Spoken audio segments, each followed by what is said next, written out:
Oi pessoal, eu sou a Profiana, sou professora de língua portuguesa e eu vim aqui gravar uns vídeos para tentar auxiliar vocês nesse processo, nessa fase que a gente está vivendo agora de ensino remoto, de educação à distância, por computador.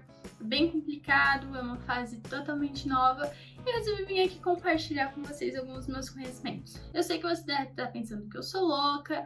Maluco de estudar língua portuguesa, muito chato, muito difícil, detesto, não gosto, mas Calma, não é tão difícil quanto parece. E os temas que a gente vai trabalhar aqui são um pouco mais leves, um pouco mais tranquilos, mais fáceis da gente gravar. E hoje o tema que eu trouxe para vocês é a formação de palavras. A formação de palavras por composição. É um tema bem bacana. Eu particularmente gosto muito de estudar a formação das palavras, o surgimento das palavras, O estudo da formação das palavras se chama morfologia. Então a gente vai falar um pouquinho sobre morfologia hoje, A formação das palavras por composição. É bem fácil de gravar. Pra falar sério, Vou ficar aqui um pouco mais séria com vocês, só pra dar uma introduzida no vídeo, pra parecer legal, nada demais. Mas enfim, o que é, a composição, a formação de palavras por composição? Algumas palavras que a gente conhece, elas são formadas pela junção de outras duas palavras que já existem. Eu junto duas palavras, uma do lado da outra, e elas formam uma terceira palavra que já existe. Isso é bem tranquilo. Então a gente tem duas formas, as mais comuns, as duas formas mais comuns de formação de palavra por composição, que é a aglutinação e a justaposição. Os nomes são feios, São bem feios, mas o conceito deles é bem tranquilo. Lembra que eu falei sobre a morfologia, que é o estudo da formação de palavras? A gente precisa entender que a menor estrutura de uma palavra é o morfema. Você já ouviu falar em morfema, só que com outros nomes. Você já ouviu sobre afixo, prefixo, radical, sufixo, essas palavrinhas aí que a gente já viu, você provavelmente já viu anteriormente na escola, elas são representações de morfemas. Um exemplo muito bacana que eu gosto de dar para representar o que é um afixo, o que é um radical, o que é um sufixo, é a palavra humano. Eu tenho desumano, eu tenho humano e eu tenho humanidade. Qual foi a única parte dessas três palavras que não mudaram? Humano. U-M-A-N, porque esse é o radical da palavra, é a parte principal, a parte que não vai mudar nunca. Nunca também às vezes muda, tá? Mas aqui é só para dar um exemplo para não confundir a cabeça de vocês. O des de desumano é o afixo, é o que vem antes desse radical.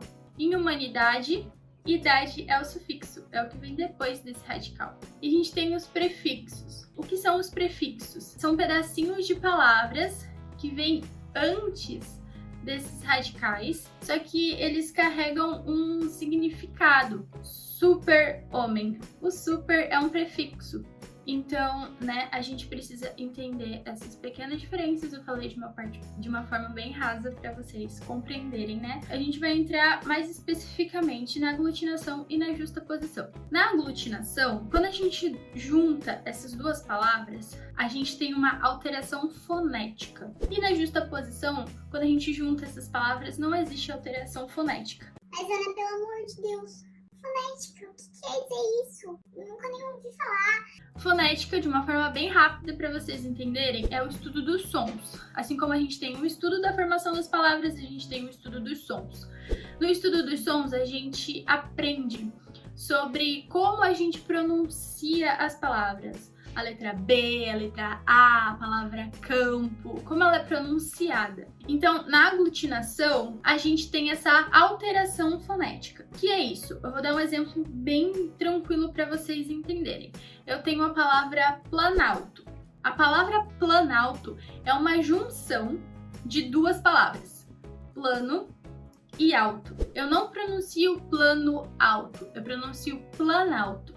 Então, a pronúncia, a fonética das palavras plano e alto, elas se perdem. Eu tenho uma nova pronúncia, uma nova forma de dizer essas palavras quando elas se juntam, que é planalto. Bem simples, é bem tranquilo de pensar, E na justaposição é diferente. Eu não tenho essa perda. Eu junto duas palavras e eu continuo pronunciando elas como se elas estivessem soltas. Um exemplo bem claro é guarda-roupas. Eu juntei duas palavras, eu tenho uma nova palavra com um novo significado, mas a pronúncia não se perdeu, continua igual. Guarda-roupas. Para você lembrar, a aglutinação é como se fosse uma chipagem de palavras. Sabe quando você chipa um casal, que você junta o nome deles, aí forma um nome novo, sei lá, Júlia com Gabriel, fica Juliel. Foi um exemplo meio ruim que eu dei, porque eu sou muito ruim de chipagem, mas a aglutinação é praticamente isso, quando a gente chipa duas palavras. Então elas perdem aquele som separado, não é mais Júlia e Gabriel, é Juliel. Na aglutinação é a mesma coisa, não é mais plano alto, é planalto. Não é mais plano, mais superfície, é planície. O pessoal que gosta de futebol faz muito isso. Quando um time tem as cores preto e branco, eles costumam chamar de alvinegro. Quando você tem um time que é preto e vermelho, você costuma chamar de rubro-negro. Alve vem de alvo, que é branco, negro é preto escuro. Alvinegro, você não pronuncia alvo negro, você pronuncia alvinegro. Você faz um chip das palavras, entendeu? Isso é a aglutinação, é bem fácil, bem tranquilo da gente gravar. Depois da aglutinação, a gente tem a justaposição, que é quando a gente junta duas palavras e essas palavras não perdem o seu som. Então, por exemplo, passatempo, girassol, guarda-chuva, guarda-roupas, não tem uma perda fonética. Você continua pronunciando as duas palavras, só que juntas elas ganham um novo significado. Você pronuncia guarda-roupas, é guarda mais roupas. Mas o que é um guarda-roupas? É um móvel, não é nem o verbo guardar e nem o substantivo roupas. É um substantivo novo, que significa um móvel onde a gente guarda roupas. É bem tranquilo, né? Quando a gente fala sobre justaposição, algumas palavras vão precisar que você siga as regrinhas do hífen. Quando que você vai usar o hífen? Guarda-roupas vai hífen, girassol não vai. E aí? Então, aqui a gente aprendeu um pouquinho sobre essa formação das palavras por composição. Essas são as duas principais. Eu vou ter mais umas 3 ou 4 formas, né? Mas essas são as principais, as que a gente mais usa, e as que a gente precisa lembrar justamente por conta dessas regras, né? De perda fonética, de uso do hífen. No próximo vídeo eu vou falar um pouquinho sobre o uso do hífen. Eu tenho muitas regras, parece muito complicado de lembrar, mas tem uns pecinhas chaves e é bem interessante da gente estar vendo. Então fica aí, acompanha o canal, acompanha as aulas e se prepare porque no próximo vídeo eu vou explicar sobre o uso do hífen. Qualquer dúvida, qualquer dificuldade vocês podem questionar, podem perguntar e é isso aí. Beijo!